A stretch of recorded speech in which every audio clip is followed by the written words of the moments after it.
अगले रोज बहू कहती है, अरे क्या हो गया, मंदिर नहीं जाना क्या?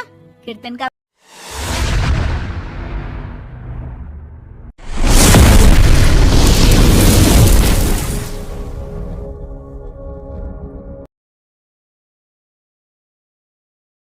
पीले दांत वाली बहू। रंजना कभी ब्रश नहीं करती थी।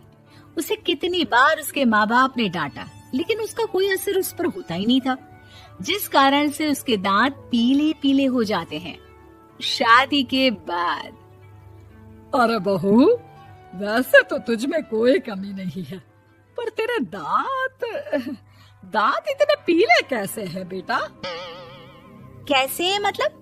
कोई सर्जरी थोड़ी ना कराइए। वो तो क्या नाम, मैं ब्रश नहीं करती थी तो पीले हो गए। अब क्या करूं?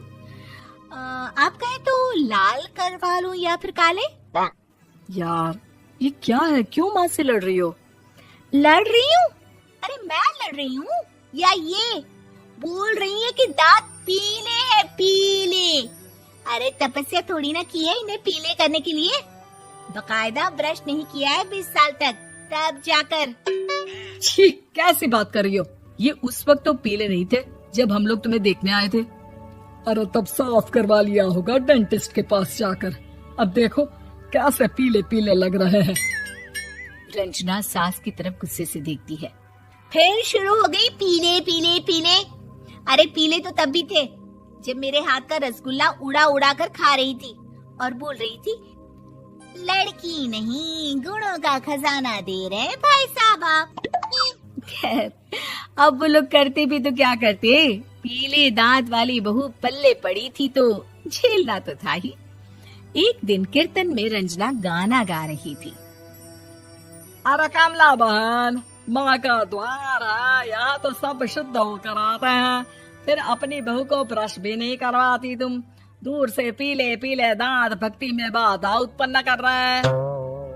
अरे कोई 2 साल के बच्चे थोड़ी ना लेकर आई हूँ मैं बहू बनाकर।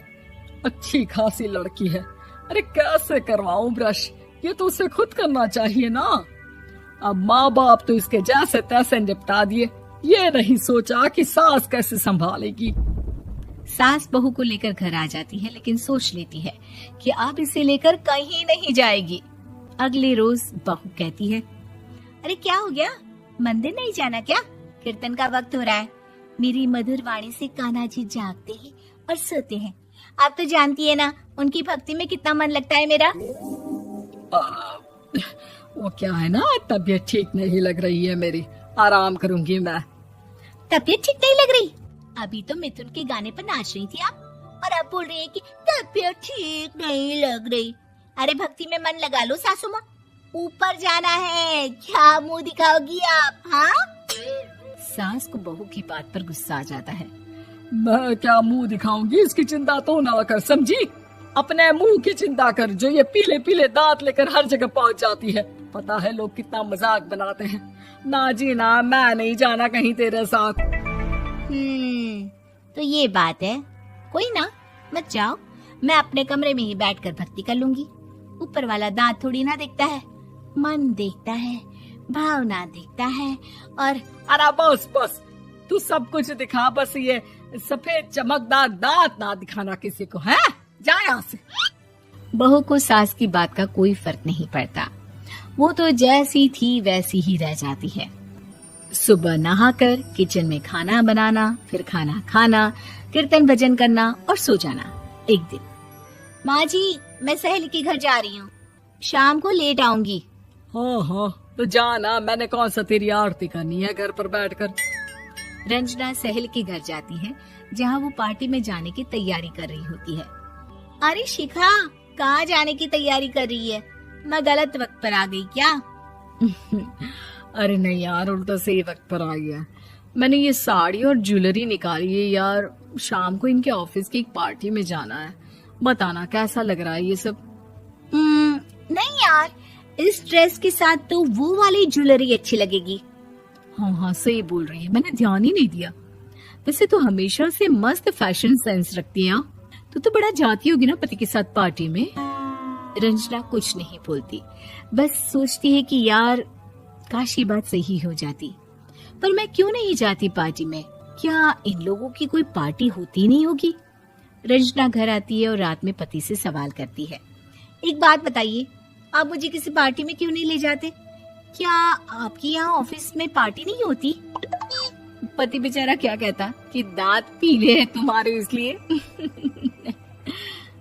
अरे कोई पार्टी होती नहीं हम लोगों के ऑफिस में, तो कहाँ से लेकर जाऊं? और मार्केट, मॉल, कहीं वीकेंड घूमना, कहीं तो। अरे यार, सारे हफ्ते में एक छुट्टी मिलती है, तो सोचता हूँ कि आराम ही कर लूं। क्यों? रंजना मन मार के रह जाती है। पहले कभी सास के साथ मंदिर जाया करती थी, लेकिन वो भी सास ने ले जाना बंद कर दिया। घर बैठी बैठी रंजना बोर हो जाती है। तभी उसे आइडिया आता है और वो मायके जाने का सोचती है। सासू माँ, 2 दिनों के लिए मम्मी के घर जा रही हूँ।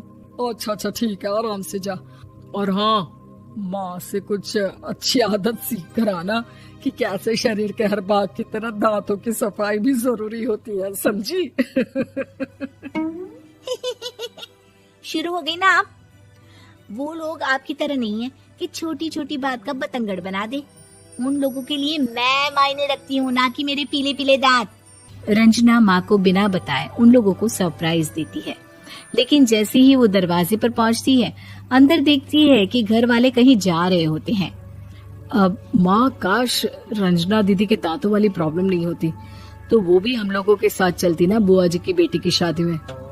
हाँ बेटा, लेकिन अब उसे कौन समझाए कि उसको उसके पीले दांत नहीं दिखते, लेकिन उसके आसपास के लोगों को कितना एम्बैरेसिंग फील कराते हैं। मुझे तो कितनी बार उसके स्कूल की टीचर ने शिकायत की कि उसके साथ कोई लड़की बैठना भी नहीं चाहती, और ना ही कॉलेज में कोई उससे बात करना चाहता था। लेकिन पता नहीं क्यों उसे ये बात समझ में ही नहीं आती। कोई कमी नहीं है उस लड़की में, बस यही कि दांत पीले हैं। वो तो भला हो जीजा जी और उनकी माँ का, जो दीदी को जैसी है वैसे ही रखा हुआ है। रंजना को अपने घर वालों की बात सुनकर बहुत दुख होता है। वो सोचती है कि वो क्या करे, लेकिन फिर वो सीधा डेंटिस्ट के पास जाती है, अपने दांत चमकाती है और कसम खाती है कि वो रोज ब्रश करेगी। अरे क्या हो गया? तुम तो 2 दिनों के लिए गई थी ना? पर कोई ना, अच्छा है, चलो आ गई तो। रंजना सास के सामने आकर खड़ी हो जाती है और पूरी स्माइल करती है, उसके चमकदार दांतों को दिखाती हुई। हैं? चले मंदिर? माँ, मुझे माफ कर दीजिए, मैंने आप लोगों को बहुत एम्बैरेसिंग फील करवाया। मैं आज से रोज ब्रश करूंगी।